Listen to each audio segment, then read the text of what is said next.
Magandang umaga po sa ating lahat, mga kapatid. And welcome to Bagong Silangan Church of Christ and to everyone watching us online during this online worship. And maraming salamat po dahil patuloy po tayo na nakikiisa sa ating gawain upang sambahin ang ating Panginoon even though we are still on the quarantine. Lalo po dito sa amin po, dito sa Ilagan, ay may mga positive. So, wala pong pagtitipon sa Baligatan Church sa Sunday na to, sa worship service na to, mga kapatid. But anyway, we are happy because we have this moment and time and opportunity to worship the Lord, even though it's virtual and online. At least sabay-sabay po tayo, hawak kamay po tayo, one real-time moment po tayo na sambahin ang ating Panginoon. And welcome po sa ating pananambahan.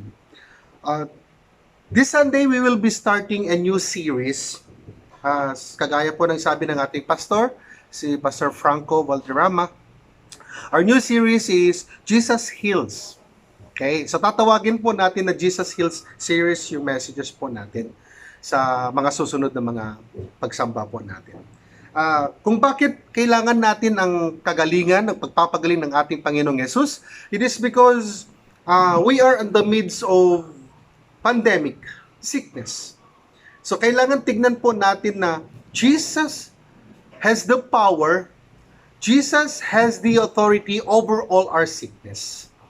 So dito po nakasalalay yung hope, dito po nakasalalay yung joy, dito po nakasalalay yung tinatawag nating power for Christians during tough times, during testing moments of pandemic. Because we have the Lord Jesus Christ who has the power and authority over our sickness. Diba? He has the wounds. Kung bakit meron siyang authority na magpapagaling sa ating mga sakit, He has the wounds. He managed to overcome and be victorious over the wounds physically, emotionally, spiritually, and every other aspects of any wounds na pwedeng mangyari sa mga tao. I want to use as our approach text in Isaiah chapter 53 verse 5 in the King James Version. Sabi po dito, "But He was wounded for our transgressions. He was bruised for our iniquities, and chastisement of our peace was upon Him, and with His stripes we are healed." So even our Lord Jesus Christ suffered wounds. Sabi niya, He was wounded for our transgressions. Yung mga bruises na tinanggap niya for our iniquities. Yung hagupit ng latigo for the peace upon us. And the stripes, yung mga punit sa kanyang mga katawan ay naibigay po sa atin pero napagaling. Gumaling po yung stripes niya. So tignan po natin, masakit po yung wounds. Tinignan ko po yung definition ng wounds. It is defined an injury to the body as from violence, accident, or surgery that typically involves laceration of breaking of a membrane and usually damage of underlying tissues. So, ang hirap po. Ako po, ang dami kong mga wounds. Kagaya po natin ngayon, wala po tayong normal na trabaho. So, nag-iihaw po kami ng mga barbecue. At natutusok ko po tong aking mga kamay. And meron po siyang mga punctures. Diba? Kung minsan nasusugat po siya. Diba? And masakit. At nagdudulot ito ng pain at discomfort sa physical na katawan ng bawat tao na nagkakaroon ng wounds. Wounds that are minor usually heal with first aid and home treatment. Nagagamot naman yung wounds. Moderate to severe wounds and laceration may need stitches, medical treatment, or antibiotics to avoid complications like infections. Healing time for wounds, cuts, and lacerations depend on the type and severity of the injury. So ito po yung sinasabi ng dictionary po natin na meron po siyang kaakibat na complications like infections kung talagang mapapabayaan po natin. Pero nagagamot naman or naghihil naman ang ating mga gamot. Depends on the types and severity of the injury. So sabi ko nga, Jesus himself suffered wounds. But ulitin ko, but he was wounded for our transgressions. He was bruised for our iniquities. And chastisement of our peace was upon him. And with his stripes, we are healed. Diba? With his stripes, with his wounds, we are healed. So ang dami pong wounds na nakuha ng ating Panginoon. The contused wound, 'di ba? Yung wounds na nakuha po natin sa mga bagay na hindi siya sharp, yung mga dull instruments, a blow by the rod, 'di ba? Jesus suffered contused wound when he was blowed by hands, by rod sa mga taong nasa paligid niya. In Micah chapter 5 verse 1, now gather thyself in troops, O daughter of troops. He hath laid siege against us. They shall smite the judge of Israel with a rod upon the cheek. And this was fulfilled through Jesus Christ in Matthew chapter 26 verse 67. Then did they spit in his face and buffet him, and others smote him with the palm of their hands. So Jesus suffered the contused wound na klase ng sugat. Okay? Na-fulfill po yung prophecy in Micah sa Matthew chapter 26 na dinuraan po nila yung kanyang mukha. They buffeted him, di ba? And others smote him with the palm of their hands. Di ba? Jesus suffered lacerated wounds also. Di ba? In Psalms chapter 129 verse 3, sabi dito, the plowers plowed upon my back, they made long their furrow. In Isaiah chapter 50 verse 6 in King James Version, I gave my back to the smitters, and my cheeks to them that pluck of the hair. I hid not myself from the shame of spitting. And this was fulfilled in Matthew chapter 27 verse 26. Then released he Barabbas unto them. And when he had scourged Jesus, he delivered him to be crucified. Laceration wound or lacerated wounds, Jesus suffered for us. Penetrating wounds, a wound produced by a sharp-pointed instrument. Yun po yung nangyari nung tinusok po yung tagiliran ng ating Panginoon. He suffered penetrating wounds. Diba? In Matthew chapter 27 verse 29, and when they had plaited a crown of thorns, they put it onto his head and a reed in his right hand, and they bowed the knee before him and mocked him and say, Hail the King of the Jews. Diba? So, ika nga, yung projection po ng sharp instrument na yun, yung corona, na linagay nila sa kanyang ulo, meron pong 4 inches na sharp object. At nung linagay po sa kanyang ulo yon, bumuon po yung talim, penetrating na sharp projection edge. Diba? So, tinitignan po natin dito yung wounds na sinuffer ng ating Panginoon. Perforating wounds. A wound produced by piercing instrument. Perforating comes from the Latin word to pierce through. In Psalms chapter 22 verses 1 to 6, verses 16, for dogs had compassed me. The assembly of the wicked had enclosed me. They pierced my hand and my feet. The nails were driven into Jesus' hands and feet, and they were driven between the bones, separations, perforating the flesh. Zechariah chapter 13 verse 6, and one shall say to him, What are these wounds in thine hand? Then he shall answer, Those with which I was wounded in the house of my friends. So Jesus suffered perforating wounds. A piercing instrument, di ba? Penetrating in between bones, perforating the flesh. Incise wound, Jesus suffered also. A deep cut produced by a sharp-edged instrument.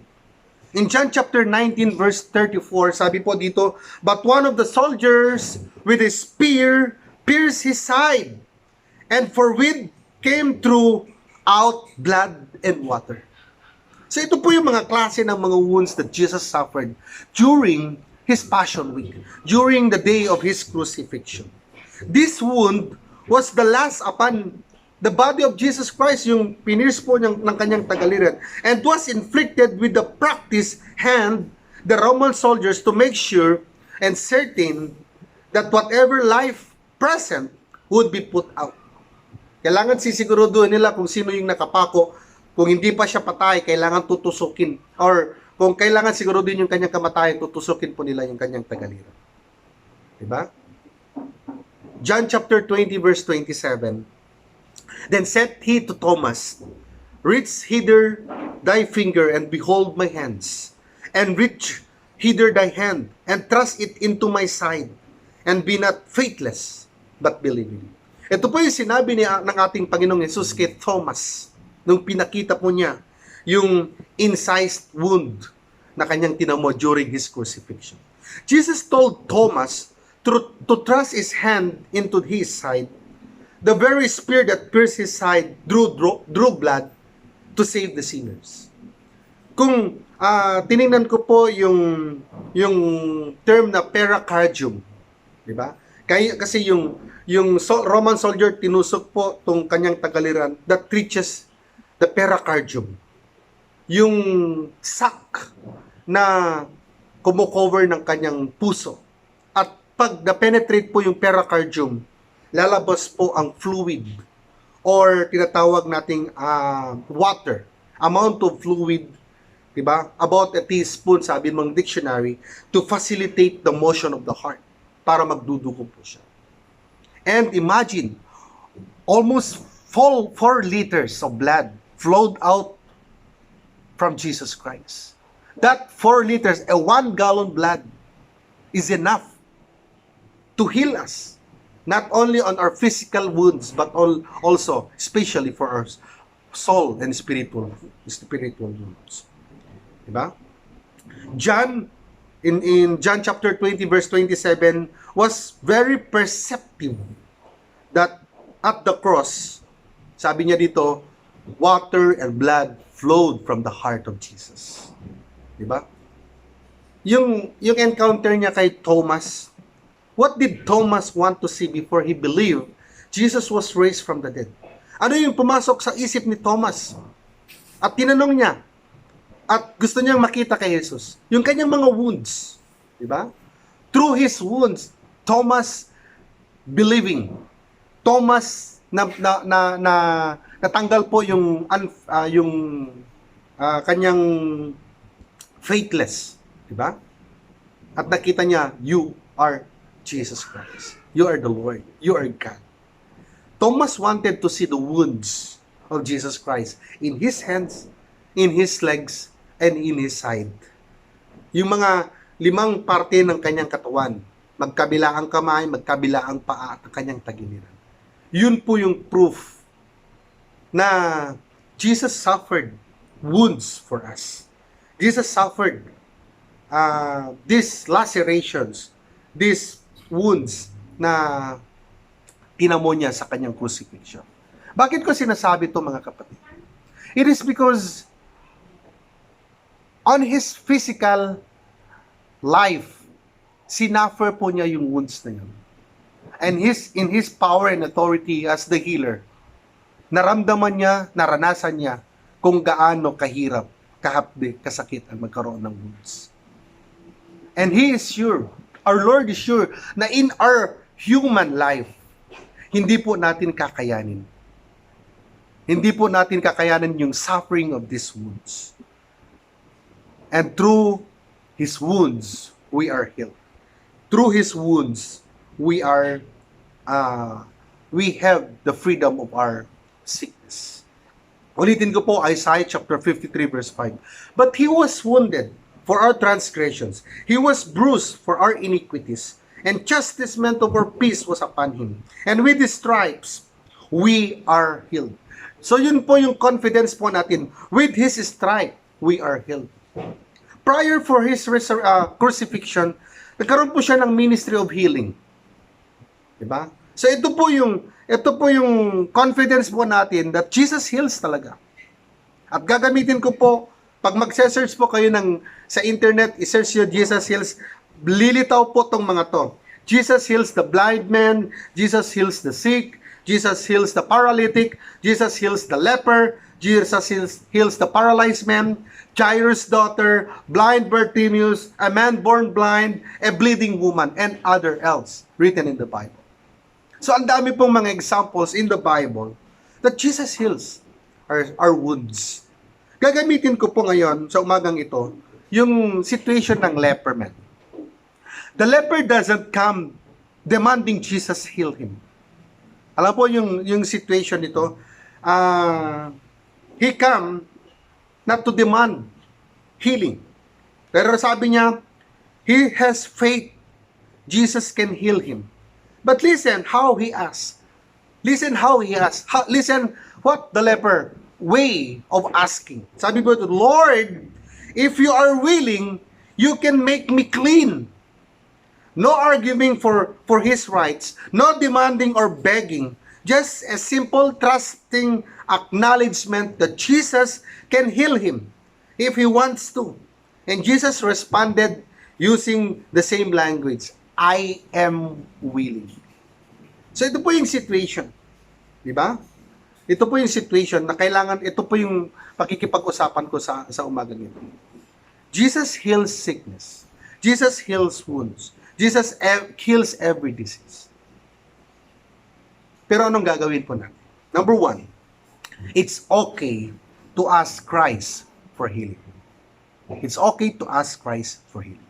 In Matthew chapter 7, verses 7 to 8, ask, and it will be given to you. Seek, and you will find. Knock, and it will be opened to you. For everyone who asks, receive. He who seeks, find, and to whom who knocks, it will be opened. Asking is the law of God's kingdom. The Bible tells us, it never hurts to ask. Hindi po masakit ang humingi.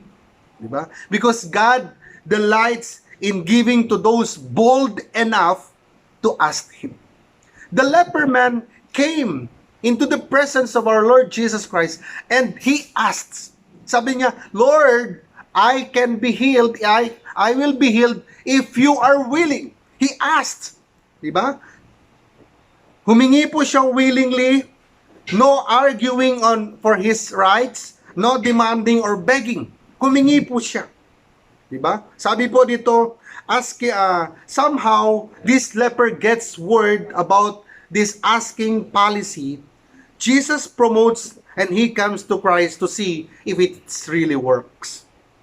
Diba? If it really works. Alam po ninyo, yung leprosy na kasalanan, na sakit, it is a curse from God during this time. Leprosy is a curse from God. It is unclean sickness. So eto siya. He is asking if the Lord is willing to heal him. And the Lord's responds, I am willing. I am willing. Diba? I am willing. It's okay to ask Christ for healing. It's okay because He really does care about you. He really does care about you. Especially when you're sick or hurting. Kailangan humingi po tayo sa Kanya ng kagalingan. Pray for healing. Ask for healing if the Lord is willing. Jesus had compassion to this leper. He has compassion on all those suffering from diseases and physical ailment. Ito po yung katotohanan, mga kapatid. He had compassion for those who are suffering from wounds, from sickness. Diba? Ito po yung nakita ko sa situation ng leper man na to. Jesus had compassion. Nobody else may know or care about your pain but Jesus. Diba? Jesus does care for us. He invites you to bring all your problems, pain, to Him in prayer. He is inviting us to bring our pain to Him in prayer, asking for His healing, His touch for our body. So ito po yung nakita ko dito. It's okay to pray for healing for yourself or anybody else through Jesus Christ. Because Jesus heals. Jesus heals. Diba? But here's another reason if it's okay for healing. He has the power to heal. Diba? He has the power to heal. Jesus heals the leper with only a touch. No x-ray, no CT scan, no penicillin, no treatments, just a touch. And the release and the disease is all gone. So ito po yung power na pinakita ng ating Panginoong Yesus during his encounter with the leper man. He touched the patient. Di ba? Wala po siyang ibang ginawa kundi tinouch po niya yung patient. Di ba? He doesn't even bother to yung isang situation, he doesn't even bother to touch the paralyzed man. Just speak to him and he gets up and walk. Di ba? Yung paralyzed man na nakita niya, nakita niya yung pananampalataya ng paralyzed man. Sabi niya, get up and walk. Take up your mat and walk. Diba? It doesn't hurt to ask. Don't let doubt or discouragement keep you from praying when someone you love is sick, when you are sick. Jesus cares about sick people. Jesus cares about your wounds. Jesus cares about our wounds. And He has the power to heal any and all who pray for healing. During this pandemic, we need to pray for Him. Diba? Sabihin natin, Lord, if you are willing, you can heal me. Lord, if you are willing, please heal me. Ask, and it will be given. Seek, and you will find. Knock to His heart, and it will be open to you. You will receive healing. You will find healing. The doors open for you for healing. Diba? That's the reality. Number 2 on this situation, Christ doesn't heal all physical sickness. Ito po yung katotohanan. Doesn't heal all physical sickness. Kaya nga yung situation dito, pinapakita dito yung willingness ng ating Panginoon. Diba? If you are willing, Lord, you can make me clean. Diba? You can make me clean. May mga situation po na hindi po nag-grant yung healing na yun. Diba? Sa kadahilanan, hindi ko po alam. Pero ang Panginoon alam na alam niya. That's the message of some people call faith healer. Diba? May mga faith healer, may pananampalataya ka, may gagaling ka.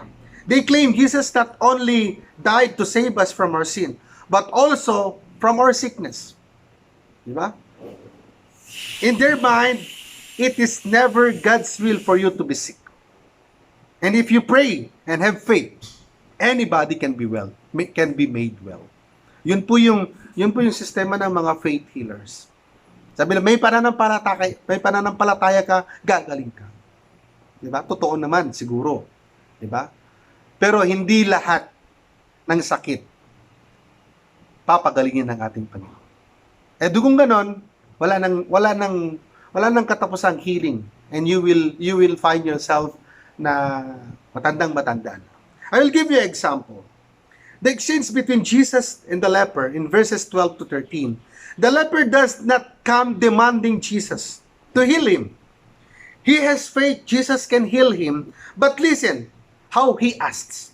Sabi niya, Lord, if you are willing, you can make me clean. No arguing for his rights, no demanding or begging, just simply trusting, acknowledging that Jesus can heal him. And if he wants, and Jesus responding using the same language, I am willing, be cleansed. The Bible clearly says that there are times when God doesn't heal. I will give you an example in 2 Kings chapter 13, verses 14 to 20. Elisha had become sick with the illness of which he would die. Then Elisha died and they buried him. Tingnan niyo po ninyo. Diba? Elisha had become sick with the illness of which he would die. Then Elisha died and they buried him. Elisha got sick. Diba? Elisha got sick.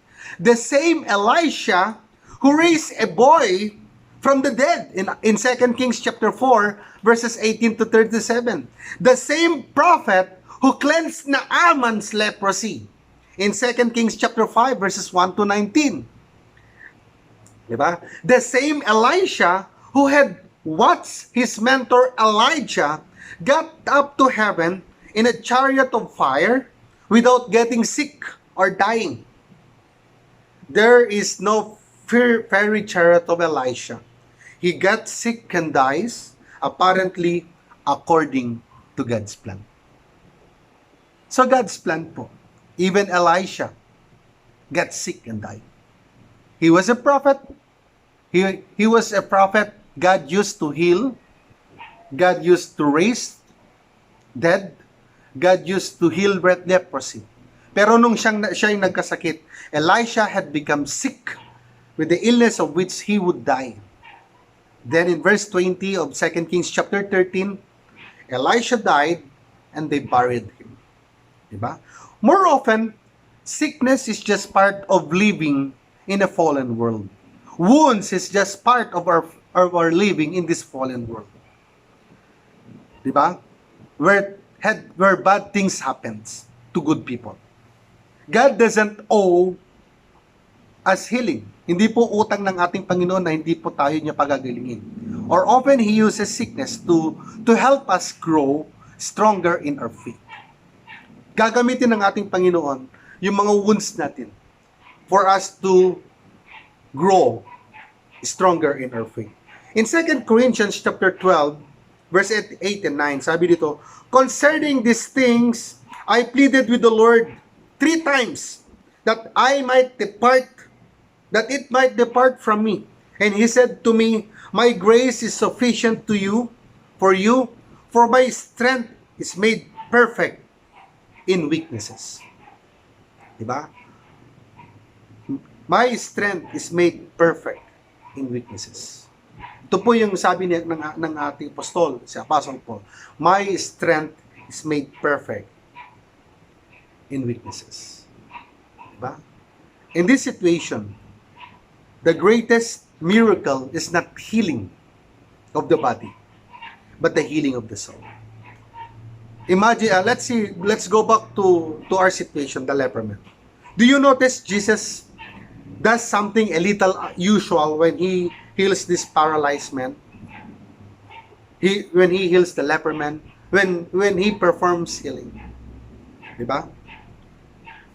For example, yung guy na paralyzed, sabi niya, take up your mat and walk. This guy cannot walk. He needs his legs healed. Yeah? But the Bible says Jesus looks at him lying there on his mat, and when He saw his faith, He does says, man, your sins are forgiven. Diba? Man, your sins are forgiven. The greatest miracle is not the healing of the body, but the healing of the soul.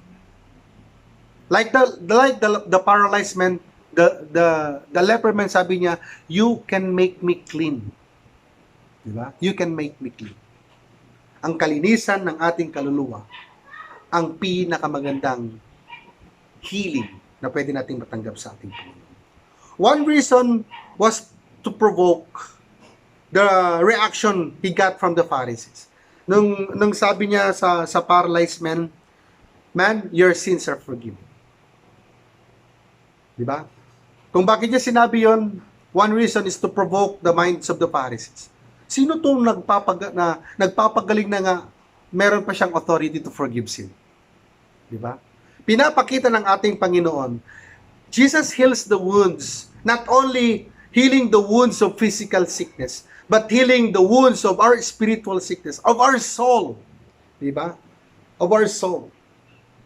Sabi dito, He knew they would blow a gasket when He said these words, your sins are forgiven, because they believe, quite correctly, that only God can truly forgive sin.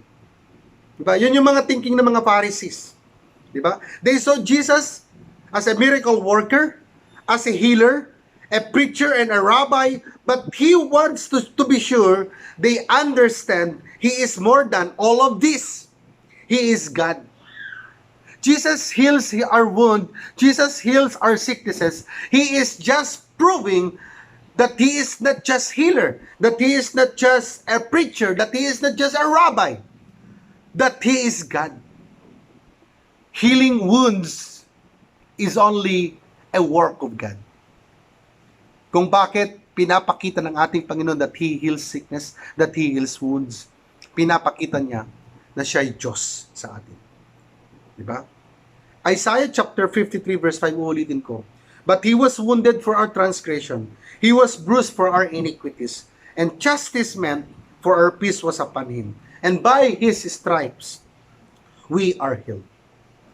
Only He can heal your soul from the fatal infection of sin. In your soul, the only way you can be healed of your sin is the same way this crippled man, this leper man, was healed by faith, by trusting and acknowledging the power of God over our wounds. You cannot do thing to heal your soul except reach your empty hands out to Jesus and believe in Him. Hindi po natin kayang pagalangin ang ating soul. Diba?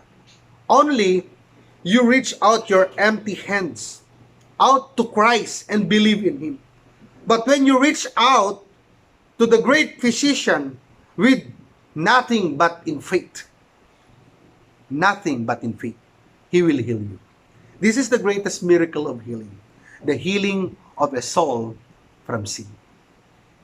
Hindi ko po tatalakayin ng matagal to because parte po ng series po natin, the healing of our sin. Does God still heal today? Yes. Nagpapagaling pa rin ang ating Panginoon. It's okay to ask Him to heal your body. He cares about your hurts and pain. But even when He does say yes to your physical healing, He offers you a better, more miraculous healing, most marvelous healing, the healing of your soul. God still heals. Are you ready to come to Christ and be made well? Ang kailangan po natin, lumapit tayo sa Kanya. Humingi po tayo sa Kanya ng healing. We pray for Him for healing by faith and by faith alone. Kagalakan ko pong umpisahan po ang series na to. Ask Jesus Christ for healing. Come to Him with your knees and pray, and we will be healed. Jesus heals even today. Only come to Him by your faith.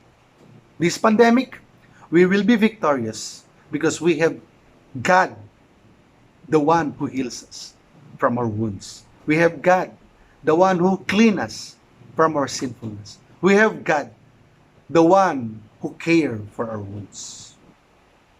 Jesus heals. At yun lang yung kailangan natin sa tough times na to. Good morning po, and may God bless in each and every one of us. Let us pray. Our Heavenly Father, Lord, thank you so much, O God, for today. We have started this introductory message, O God, for our series, Jesus Heals series. Lord, sana Panginoon, makita po namin na kailangan po namin yung faith of us asking, faith of coming to our knees to ask you for healing. Lord, by your wounds, by your stripes, by your chastisement, we have peace, we have healing, we have victory over wounds. Lord, sana Panginoon, during these tough times, sa inyo lang po kami magtitiwala at lalapit sa kagalingan. Our doctors, Lord, here in this world fails. Our science fails. But you prove that you are God, the one who can heal both our body and our soul. Thank you so much, O God, for this introduction. May you be with us, O Lord, as we continue to join together, to come together through online worship. As we gather together, O God, and we pray together, we will receive healing through faith. We will receive healing through our Lord Jesus Christ. And we will receive healing from our wounds. Thank you, Father, for today. Be with us, and may you guide us all throughout this pandemic. This all we ask In Jesus' name, amen. My dear brothers and sisters, good luck and may God bless each and every one of us. Good morning po.